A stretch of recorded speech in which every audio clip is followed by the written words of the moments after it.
നമസ്കാരം, ഞാൻ ഡോക്ടർ ഭാഗ്യ, Q&B health കെയറിലെ Ayurveda ഡോക്ടറാണ്. നംനസ് അഥവാ തരിപ്പ് എന്ന് പറയുന്നത് പല കാരണങ്ങൾ കൊണ്ട് ആളുകളിൽ നിന്ന് നമ്മൾ കാണുന്നുണ്ട്. ചെറിയ കുട്ടികളിലായിക്കോട്ടെ അല്ലെങ്കിൽ പ്രായമായവരിലായിക്കോട്ടെ ഈ ഒരു പ്രശ്നം കൂടുതലായിട്ടും കാണാറുണ്ട്. അപ്പോൾ നമ്മൾ നോക്കുകയാണെങ്കിൽ നംനസിന് റീസൺസ് എന്ന് പറയുന്നത് പലതാണ്. ഇപ്പം ഞാൻ നേരത്തെ പറഞ്ഞു, കുട്ടികളിൽ ഈ നംനസ് കാണിക്കാറുണ്ട്, അതുപോലെ തന്നെ പ്രായം ചെന്ന ആളുകളിലൊക്കെ കാണിക്കാറുണ്ട്. അപ്പോൾ കുട്ടികളിലൊക്കെ ഇപ്പം ഈ ഒരു നംനസ് കാണിക്കാനുള്ള പ്രധാനപ്പെട്ട കാരണങ്ങൾ എന്ന് പറയുന്നത് ചില വൈറ്റമിൻസിൻ്റെ ഒക്കെ ഡെഫിഷ്യൻസിയാണ്. പ്രധാനമായിട്ടും നമ്മൾ നോക്കുന്നുണ്ടെങ്കിൽ വൈറ്റമിൻ B12 ഡെഫിഷ്യൻസി, അതുപോലെ തന്നെ വൈറ്റമിൻ ഡിയുടെ ഒക്കെ ഡെഫിഷ്യൻസി ഈ പറഞ്ഞ പോലെ തന്നെ നംനസ് ഒക്കെ കാലിലുണ്ടാക്കും. ഈ നംനസ് എന്ന് പറയുന്നത് തരിപ്പാണ്, തരിപ്പ് അല്ലെങ്കിൽ മരവിപ്പ് പോലുള്ള.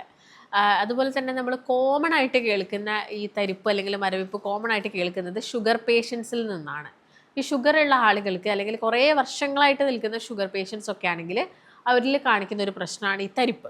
ഇപ്പോൾ ഷുഗർ പേഷ്യൻസിനൊക്കെ നമ്മൾ എടുത്ത് നോക്കുകയാണെങ്കിൽ ഒരു 5 വർഷത്തിൻ്റെ മുകളിലായിട്ട് അവരിൽ ഈ ഒരു ഡയബറ്റീസ് നിൽക്കുന്നുണ്ടെങ്കിൽ അവർക്ക് ഈ തരിപ്പ് വരാനുള്ള ചാൻസസ് വളരെയധികം കൂടുതലാണ്. പ്രധാനമായിട്ടും അവർ പറയുന്നത് കൈകാലുകളിൽ തരിപ്പ് എന്നാണ്. കാലിന് തരിപ്പ് വരുന്നു, അതുപോലെ തന്നെ കൈകളിൽ തരിപ്പ് വരുന്നു. ഇപ്പം കുറച്ച് സമയമൊക്കെ ഒന്ന് ഇരുന്നിട്ട് എഴുന്നേൽക്കുമ്പോഴേക്കും കാല് മരവിച്ച പോലെ തരിപ്പ് പോലെ അനുഭവപ്പെടുന്നു, കാലിൻ്റെ അടിയിൽ നിന്ന് തരിപ്പ് വരുന്നു. ഇത്തരം പ്രശ്നങ്ങളൊക്കെ നമ്മൾ നല്ല രീതിയിൽ പേഷ്യൻസിൻ്റെ അടുത്ത് നിന്ന് കേൾക്കാറുണ്ട്. അപ്പം ഇത്തരം സമയങ്ങളിൽ നിങ്ങൾ ശ്രദ്ധിക്കേണ്ട പ്രധാനപ്പെട്ട കാര്യങ്ങളുണ്ട്. ഇപ്പം ഡയബറ്റീസ് ഒക്കെയാണ് കാരണമെങ്കിൽ നമുക്കിപ്പം ഡയബറ്റീസിനെ കൺട്രോൾ ചെയ്യാം. അതാണ് ആദ്യം തന്നെ ഇനീഷ്യലായിട്ട് ചെയ്യേണ്ട ഒരു പ്രധാനപ്പെട്ട കാര്യം. പ്രമേഹത്തിനെ എങ്ങനെ കൺട്രോൾ ചെയ്യുക എന്നുള്ളതാണ്. പ്രമേഹത്തിനെ കൺട്രോൾ ചെയ്യണമെങ്കിൽ നിങ്ങൾ ആദ്യം തന്നെ ഒരു നല്ല ഡയറ്റ് എടുക്കണം. ഇപ്പം ആളുകളൊക്കെ ആണെങ്കിൽ പ്രധാനമായിട്ടും മെഡിസിനെ ഡിപ്പെൻഡ് ചെയ്ത് പോകുന്നൊരു കാലമാണ്. എല്ലാവർക്കും മരുന്ന് മാത്രം മതി, മരുന്ന് കുടിച്ചു കഴിഞ്ഞാൽ ഒരുവിധം അസുഖങ്ങളൊക്കെ മാറും എന്ന് കരുതിയിട്ട് എല്ലാവരും തന്നെ കൂടുതലായിട്ടും മെഡിസിൻസ് കഴിക്കുന്ന ആളുകളാണ്. അപ്പോൾ നിങ്ങൾ മാക്സിമം മെഡിസിൻസ് കുറച്ചുകൊണ്ട് ഭക്ഷണ ക്രമീകരണം നടത്തിയിട്ട് എങ്ങനെ ഡയബറ്റീസിനെ കൺട്രോൾ ചെയ്യാമെന്ന് നോക്കണം. ഒരു സ്റ്റാർട്ടിങ് സ്റ്റേജിലൊക്കെയാണ് ഈ ഒരു ഡയബറ്റീസ് കിടക്കുന്നതെങ്കിൽ നമുക്ക് വളരെ ഈസി ആയിട്ട് ഒരു ഡയറ്റോട് കൂടി തന്നെ അതിനെ റിവേഴ്സ് ചെയ്യാൻ സാധിക്കുന്നതാണ്. അതായത് ഇപ്പോൾ ഡയബറ്റീസ് ഒക്കെ ഉണ്ടെങ്കിൽ നമുക്കൊരു ഫാമിലി ഹിസ്റ്ററി ഉണ്ടാവും ചില ആളുകളുടെ കേസുകളിൽ. അപ്പം അത് ഉള്ളത് കൊണ്ട് നമുക്ക് വരാം എന്നേ ഉള്ളൂ, വരണം എന്ന് നിർബന്ധമില്ല. നമുക്ക് ഡയബറ്റീസ് വരാനുള്ള ചാൻസസ് ഉണ്ട്, ആ ഒരു കാര്യമാണ്. ഇപ്പം ഇത്തരം സാഹചര്യങ്ങളിൽ ഡയബറ്റീസ് വന്നു കഴിഞ്ഞാൽ കൂടുതലായിട്ടും അല്ലെങ്കിൽ ഒരു കോംപ്ലിക്കേഷനായിട്ട് കാണിക്കുന്നതാണ് തരിപ്പ്, മരവിപ്പ്. കാരണം അവിടെ ഒരു നെഫ്രോപ്പതി, അതുപോലെ തന്നെ ന്യൂറോപ്പതി, ഇത്തരം കണ്ടീഷൻസ് കൂടുതലായിട്ട് നിൽക്കും. ഡയബറ്റിക് പേഷ്യൻസിൽ ന്യൂറോപ്പതി കൂടുതലായിട്ട് കാണാറുണ്ട്, നെഫ്രോപ്പതി വരും, അതുപോലെ തന്നെ റെറ്റിനോപ്പതി. 3 കണ്ടീഷനാണ് കോംപ്ലിക്കേഷനായിട്ട് പറയുന്നത്. അതിൽ ന്യൂറോപ്പതി നമ്മൾ കുറേ അധികം കേൾക്കുന്ന ഒരു കാര്യമാണ്, ഷുഗർ വന്നിട്ട് തരിപ്പ് മരവിപ്പ് വന്നു എന്നുള്ളത്. അപ്പം ഡയറ്റ് എന്ന് പറയുമ്പോൾ നിങ്ങൾ ഷുഗർ കട്ട് ചെയ്തിട്ട് കാർബോഹൈഡ്രേറ്റിൻ്റെ അളവ് കുറച്ചുകൊണ്ട് വന്നിട്ടുള്ള ഒരു പ്രോപ്പർ ഡയറ്റ് എടുക്കുകയാണെങ്കിൽ നമുക്ക് ഈ ഒരു ഷുഗർ പേഷ്യൻസിൽ ഈ തരിപ്പ് ബുദ്ധിമുട്ടുകൾ കാര്യങ്ങളൊക്കെ കുറയ്ക്കെടുക്കാൻ പറ്റും. പിന്നെ പ്രത്യേകിച്ച് അവരുടെ കേസ് നോക്കുകയാണെങ്കിൽ വ്യായാമം ചെയ്യാൻ വേണ്ടിയിട്ട് പറയും, നല്ല രീതിയിൽ എക്സസൈസ് ചെയ്യാൻ വേണ്ടിയിട്ട് പറയും. ഇങ്ങനെ എക്സസൈസ് ചെയ്യുന്നത് അവരിൽ സർക്കുലേഷൻ കൂട്ടും, ബ്ലഡിൻ്റെ ആ ഒരു രക്തയോട്ടവും കാര്യങ്ങളും ഒക്കെ കൂട്ടുന്നതാണ്. അതുകൊണ്ടാണ് വ്യായാമം നിർബന്ധമായിട്ടും ചെയ്യാൻ വേണ്ടിയിട്ട് പറയുന്നത്.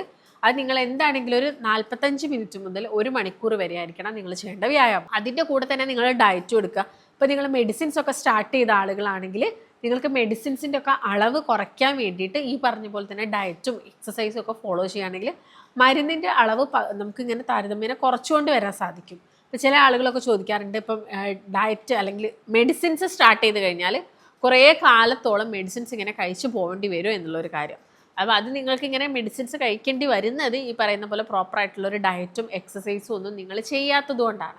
അപ്പോൾ അത് ശ്രദ്ധിച്ചിട്ട് നിങ്ങൾ എന്ത് ചെയ്യണം, കൂടുതലായിട്ട് ഈ ഒരു ഡയറ്റിൽ കോൺസെൻട്രേറ്റ് ചെയ്യാൻ വേണ്ടിയിട്ട് പ്രത്യേകം ശ്രദ്ധിക്കാം. പിന്നെ ഞാൻ നേരത്തെ പറഞ്ഞു വൈറ്റമിൻ ഡിയും അതുപോലെ തന്നെ വൈറ്റമിൻ B12 കൂടുതലും നമ്മൾ ഡെഫിഷ്യൻസി പറയുന്നത് വൈറ്റമിൻ B12 തന്നെയാണ്.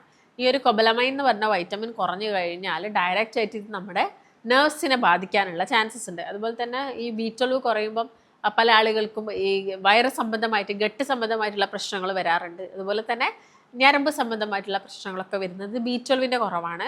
അപ്പം B12 ഒന്നെങ്കിൽ നിങ്ങൾ ബ്ലഡ് ടെസ്റ്റ് ചെയ്ത് നോക്കുക, ഇല്ലെങ്കിൽ നിങ്ങൾ അത് റിച്ച് ആയിട്ടുള്ള ഫുഡുകൾ കഴിച്ച് നോക്കുക. ഇപ്പോൾ ഇലക്കറികൾ, പാലും പാലുൽപ്പന്നങ്ങളും, അതുപോലെ തന്നെ തവിടുള്ള അരി കഴിക്കുന്നത്, അതുപോലെ തന്നെ മാംസം കഴിക്കുന്നതൊക്കെ തന്നെ B12 ഒരു അളവ് ശരീരത്തിൽ കൂട്ടാൻ വേണ്ടിയിട്ട് ഹെൽപ്പ് ചെയ്യും.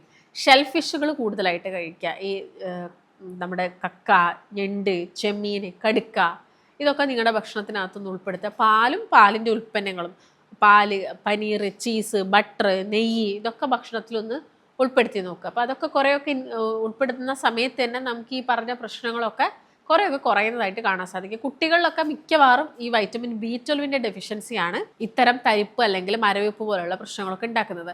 അതുപോലെ തന്നെ ആൻസൈറ്റി ഉള്ള ആളുകളിലും ഈ പറഞ്ഞ തരിപ്പ് മരവിപ്പ് പോലുള്ള പ്രശ്നങ്ങൾ കാണിക്കാറുണ്ട്. അപ്പം അതൊക്കെ നിങ്ങൾ മനസ്സിലാക്കുക. ചില ആളുകൾ വളരെ വെപ്രാളപ്പെട്ടിട്ട് അല്ലെങ്കിൽ ചെറിയ എന്തെങ്കിലും കാര്യം കേൾക്കുമ്പോഴേക്കും തന്നെ ടെൻഷൻ അടിക്കുന്ന വ്യക്തികളൊക്കെ ഉണ്ട്. അപ്പോൾ അതിനൊക്കെ ചിലപ്പം നമുക്കൊരു കൗൺസിലിംഗ് പോലെയൊക്കെ കിട്ടിക്കഴിഞ്ഞാൽ അവരൊരു വിധം ഒക്കെ ഓക്കെ ആവും. അത്തരം ആളുകളൊക്കെ ആണെങ്കിൽ പ്രോപ്പറായിട്ടുള്ള അത്തരം ട്രീറ്റ്മെൻറ്റ്സ് ഒക്കെ എടുക്കാൻ വേണ്ടിയിട്ട് പ്രത്യേകം ശ്രദ്ധിക്കണം. അപ്പോൾ ഭക്ഷണമാണ് മെയിനായിട്ട് നിങ്ങൾ ശ്രദ്ധിക്കേണ്ടത്. കാരണം ഡെഫിഷ്യൻസീസിലാണ് ഇന്ന് തരിപ്പ് കാണിക്കുന്നത്. പിന്നെ ഡയബറ്റീസ് ആണ് മെയിൻ ഒരു കാരണം. അപ്പോൾ അതിനുള്ള പ്രോപ്പറായിട്ടുള്ള ട്രീറ്റ്മെൻറ്റ് നിങ്ങൾ എടുക്കുക. പിന്നെ നിങ്ങൾ മറ്റെന്തെങ്കിലും മെഡിസിൻസിൻ്റെ ഒക്കെ സൈഡ് എഫക്റ്റ് പോലെ ചില ആളുകളിൽ തരിപ്പ് മരവിപ്പ് പോലെയുള്ള പ്രശ്നങ്ങളൊക്കെ കാണിക്കാറുണ്ട്. അപ്പോൾ അതൊക്കെ ഒന്ന് ചെക്ക് ചെയ്യുക, അതിനുള്ള പ്രോപ്പറായിട്ടുള്ള ട്രീറ്റ്മെൻറ്റ് എടുക്കുക. വൈറ്റമിൻ D കുറവാണെങ്കിൽ നിങ്ങൾ ഈ വെയിൽ കൊള്ളാനും അതുപോലെ തന്നെ വൈറ്റമിൻ D റിച്ച് ആയിട്ടുള്ള പാലുൽപ്പന്നങ്ങൾ, മത്സ്യങ്ങൾ, മാംസങ്ങളും ഒക്കെ കഴിക്കാനും കൂടി ഒന്ന് ശ്രദ്ധിക്കണം. അപ്പം ഇത്തരം പ്രശ്നങ്ങളുള്ള ആളുകളാണ്, അപ്പം കുറേ കാലമായിട്ട് ഇങ്ങനെ തരിപ്പ് മരവിപ്പ് പോലുള്ള പ്രശ്നങ്ങളുണ്ട്, ഡയബറ്റീസ് ഉള്ള വ്യക്തികളൊക്കെയാണ്, കൺസൾട്ടേഷനൊക്കെ അത്യാവശ്യമായിട്ടുണ്ടെങ്കിൽ നിങ്ങൾക്ക് താഴെ കാണുന്ന നമ്പറിൽ കോൺടാക്റ്റ് ചെയ്യാം. മറ്റൊരു നല്ല ഹെൽത്ത് ടോപ്പിക്കായിട്ട് വീണ്ടും കാണാം. നന്ദി.